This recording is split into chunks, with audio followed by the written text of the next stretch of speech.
हुन त जसरी पनि मर्ने नै हो, तर मैले तँलाई यति सजिलै मर्न कहाँ दिन्छु र। ल हिँड मसँग।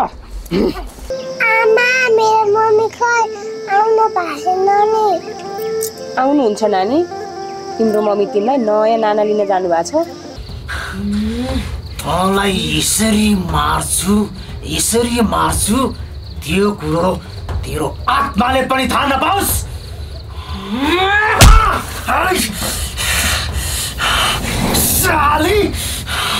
बाबु त घरबाट यसरी राति राति निस्किन्छस्, त्यस्तो केही नराम्रो काममा त फसेको छैनस् नि?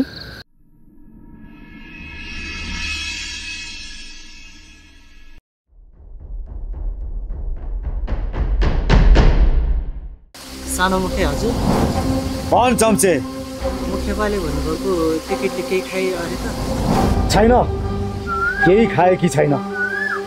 साली त्यसको घमण्ड अझै उस्तै छ, खालि गाली मात्रै दिन्छ। अनि कतै तपाईँलाई चिनेन नि टिकटले? थाहा त पाएन नि? छैन, कसरी चिन्ने हो र? त्यसको आँखा मुख हात सब बाँधेको छ। मुखिया बाले भन्नुभएको टिकटले त केही दिन तडपाएर राख्नुपर्छ रहेछ। मुखिया बा यहाँ आउनलाई मुखिनी आमाले थाहा पाउनुहुन्छ अरे, त्यसैले उहाँ यहाँ आउनुहुन्न। बुवा हजुरले ठिक भन्नुभयो, त्यसलाई केही दिन तडपाई राख्नुपर्छ ताकि त्यसले आफ्नो मृत्युको बिक मसँग मागोस्, मलाई मार्दे भनेर। अनि बल्ल म त्यसलाई मार्छु, बुझिस्? सानो मुखिया बाको मनमा बदलाको आएको धनी बोलिरहेछ अरे। बदलाको आएको त बुबा हजुरको मनमा मात्रै होइन, मेरो मनमा पनि दनी बलेको छ। यसलाई म आफै मार्छु, त्यो पनि तडपाई।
रोक्नुस् त।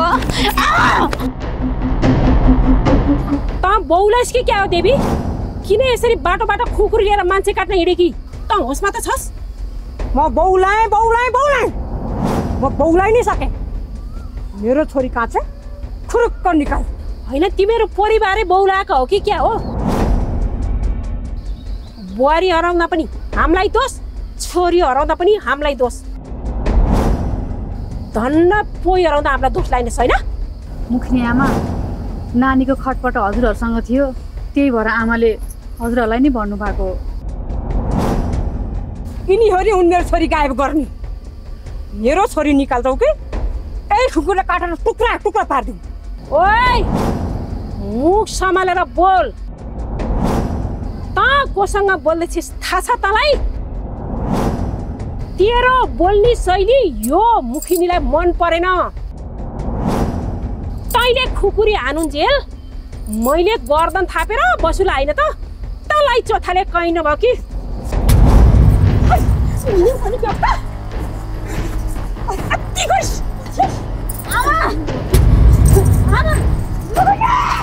मेरो बाटै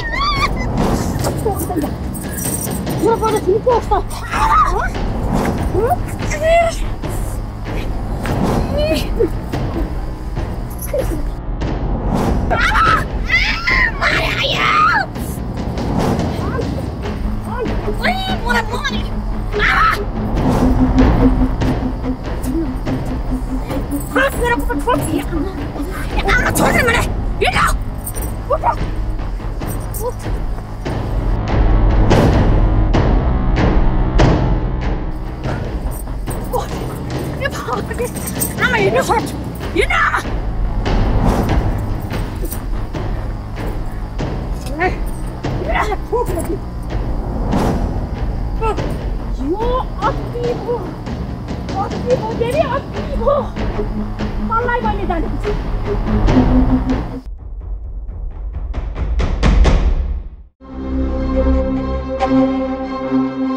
कस्तो मेरो हात त्यो जाबीको यत्रो हिम्मत मलाई भुताल्ने म कुन पीडामा छु म कुन दुःखमा छु मान्छे भएपछि मान्छेलाई बुझ्नु पर्दैन के मुखिनी भए भन्दैमा जे मन लाग्यो त्यही गर्न मिल्छ मेरो छोरी गायब गर्ने त्यसकै सन्तानले हो मुखियाको सन्तान भए भन्दैमा जे मन लाग्यो त्यही त्यही गर्न मिल्छ बस्नु बस्नु भने आमा मैले यो कुरा नानीलाई पहिले नै भनिसकेको थिएँ म हजुरलाई फेरि पनि भन्छु त्यो मुख्य खानदान गतिलो होइन तिनीहरूलाई नचलाउनु भनेर भनेको तर नानीले कहिले पनि मान्नु भएन तिनीहरू गतिलो छैनन् भनेर तर सुन्नु भएन अनि त्यो मुखियाहरूले नानीलाई 5 लाख त्यत्तिकै दिन्छन् दिँदैन नि त आज हेर्नु त यस्तो अवस्था भोग्नु परेको छ आफ्नै हाल देख्नु भयो नि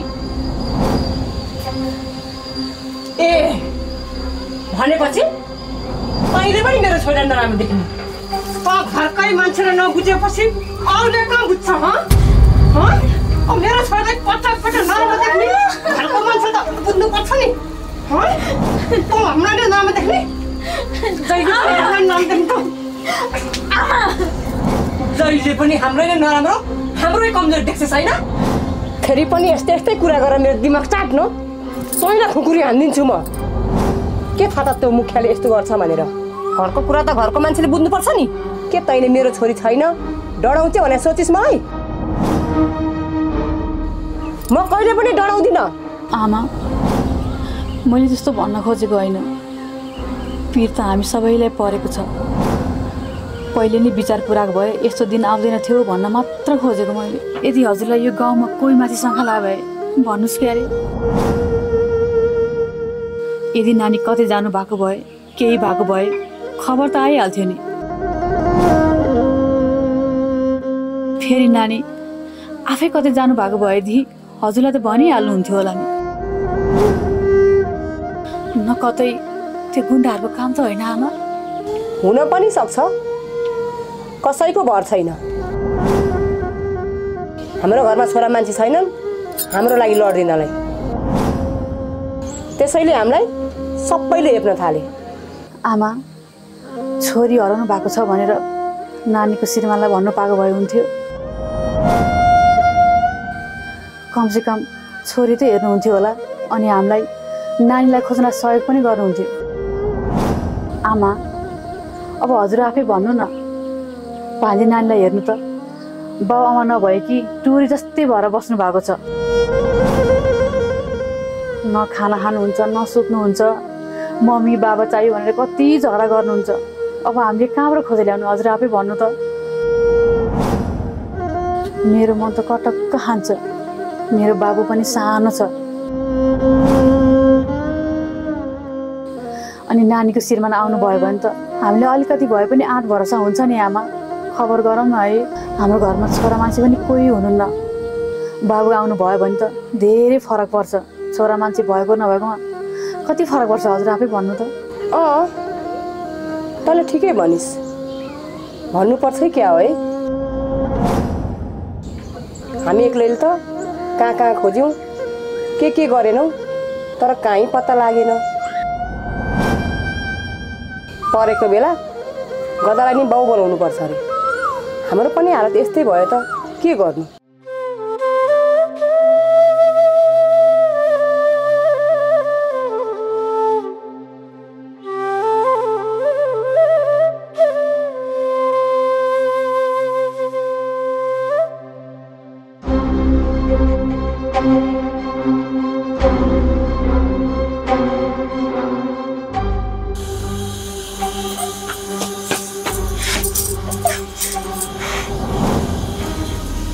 आमा किन के भयो किन यस्तो हुलियामा आउनुभएको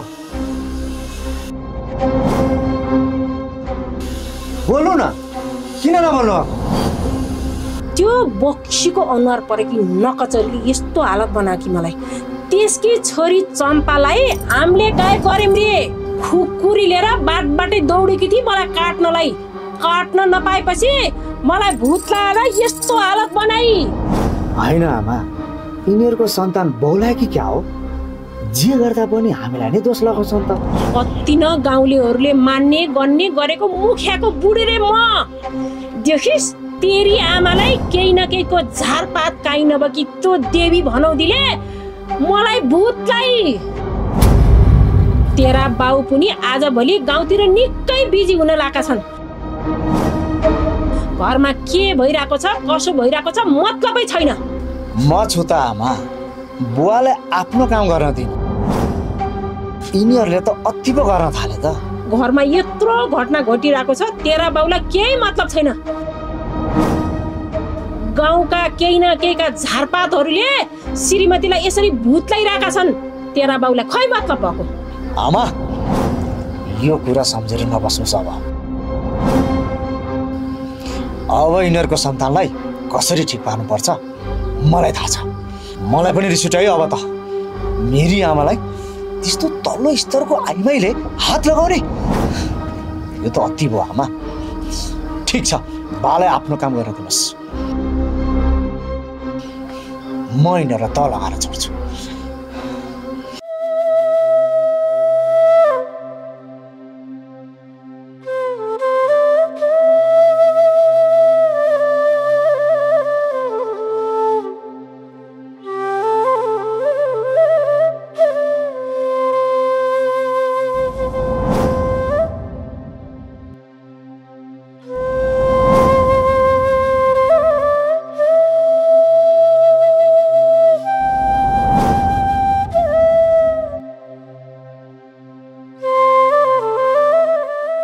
छोरी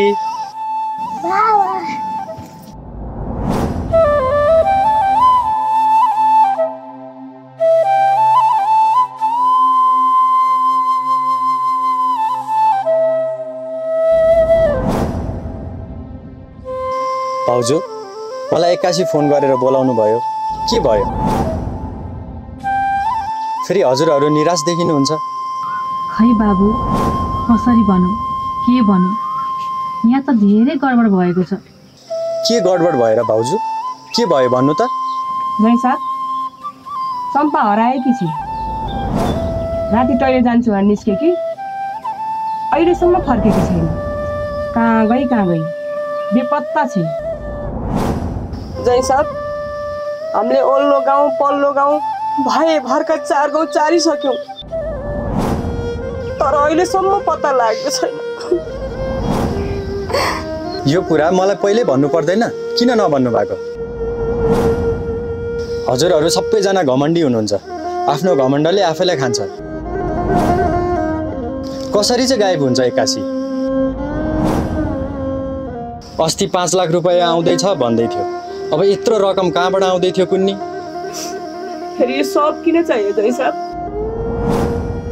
यस्तो बेलामा पनि यस्तो कुरा निकाल्नु जरुरत छ र? छ आमा छ। किनकि त्यत्रो रकम त्यसलाई कसले त्यतिकै दिन्छ भन्नु त? त्यही मुखियाको परिवारसँग नानीको अलिकति खटपट थियो अनि नानीलाई 5 लाख पनि त्यही मुखियाले दिन लागेको थियो। के को लागि दिन लागेको हो त्यो मुखियाले त्यत्रो पैसा चम्पालाई? जैसा अस्ति यसलाई गुन्डाहरूले गायब गरेका थिए। हामीले पनि केही नबुझी मुखिया सरलाई आरोप लगायौँ। महिनालाई हामीले घरमा राख्दैनौँ, तिमीहरूले नै राख्नुपर्छ भनेपछि उनीहरूको इज्जत जोगाउनको लागि 5 लाख दिन्छु भनेका थिए। त्यही 5 लाख रुपियाँ दिनुपर्छ भनेर त्यो मुखियाले चम्पालाई गायब गरेको हुनुपर्छ। म कसैलाई पनि छोड्दिनँ। भाउजू छोरी समात्नुहोस्।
तेरो यत्रो हिम्मत मेरो कठालो समाउने? मुखियाको छोराउमा मुखियाको बुझिस? त मुखियाको छोरा होस् कि जोसुकै होस्, मलाई केही फरक पर्दैन। बन मेरो चम्पा कहाँ छ, नत्र तँलाई यहीँ गाड्दिन्छु। तैँले मलाई गाड्ने? लखड!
तपाईँहरू घर जानुहोस्, म चम्पालाई खोज्न जान्छु। कतै भेटी पो हाल्छ कि। अब भेटेन भन्दैमा नखोज्ने कुरा पनि त हुँदैन। हामीलाई कि लास चाहिन्छ कि सास। जय साहब के भन्नुहुन्छ तपाईँ? यो लास रे? हो त आमा, अब जिउँदो भएको भए केही न केही त भेटिनु पर्ने हो। फेरि तपाईँ आफै भन्नुहुन्छ खोज्नुपर्ने ठाउँ सबै खोजिसक्यौँ भनेर। आमा यसरी यहाँ बसेर हुँदैन, ढिला भइसक्यो। हजुर भान्जी लिएर घर जानुस्, हामी नानीलाई खोजेर लिएर आउँछौँ।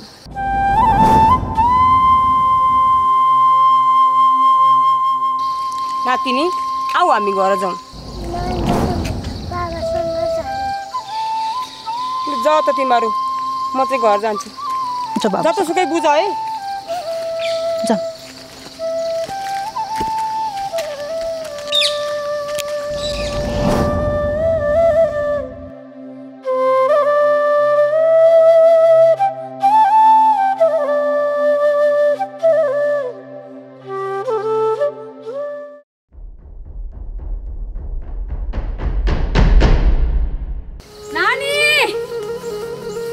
चम्पा!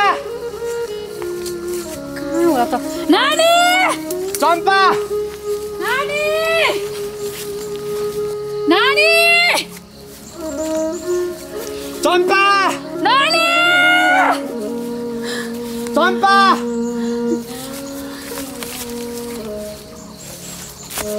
कट। नानी! चम्पा! नानी! चम्पा! नानी! नानी! भाउजू चम्पा! चम्पा!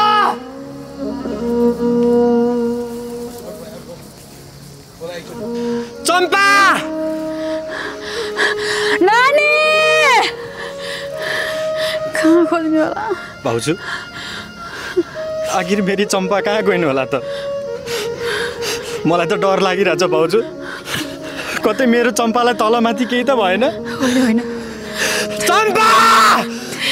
त्यस्तो नभन्नुहोस्, हाम्रो नानीलाई केही पनि हुँदैन। हामी छौँ नि, हामी आकाश पाताल जहाँ भएर भए पनि खोजेर निकाल्छौँ। त्यस्तो नभन्नुहोस्। हेर्नुहोस् त, सानो नानी छ। भाउजू यदि चम्पालाई तलमाथि केही भयो भने? त्यस्तो नबोल्नुहोस्, अशुभ नबोल्नुहोस् है। केही पनि हुँदैन नानीलाई। चम्पा! नानी! चम्पा!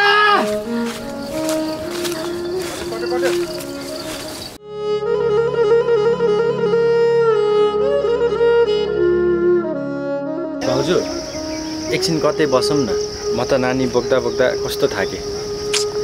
अब यो अर्काको आँगनमा कहाँ बस्नु भने? पुरानो घर रहेछ भाउजू, केही हुँदैन होला, यहीँ बसौँ। हुन्छ।